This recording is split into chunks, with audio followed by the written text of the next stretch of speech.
Absolutely. So this is my favourite book as a child back in the 70s. We would read them at school, so it would be in our reading time on the carpet and stuff like that. So we would read a lot of the Roald Dahl books. I liked that it was probably the first book that would take your imagination completely to somewhere else, and something that you'd never probably read to that detail before.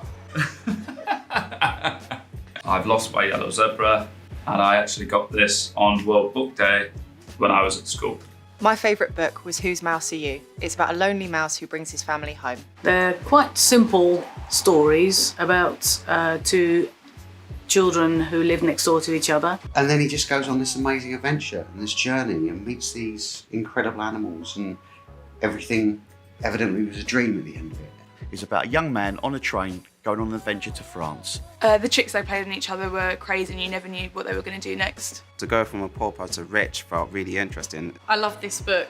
My mum used to read it to me, and my brothers did as well when I was probably about 4 or 5. And then when I picked up my first book, I read right the way through it, and then I bought the next 7 books, and then I kind of got addicted to reading them. And I've still got them at home now. But The Witches was my favourite, as it just felt a little bit more grown up, a little bit more scary. I really enjoyed looking at all the illustrations about Australian way of life, culture, animals and nature.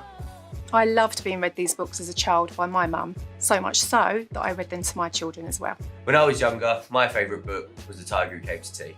I loved fairy tales when I was a little girl, so The Princess and the Pea was one of my favourite books. I loved that the daughter was called Dolphin. The Hungry Caterpillar is my favourite children's book, but I didn't discover it till I was nearly 35. When I was reading it to my then 2-year-old son. I used to visualise that I was actually there as one of the characters.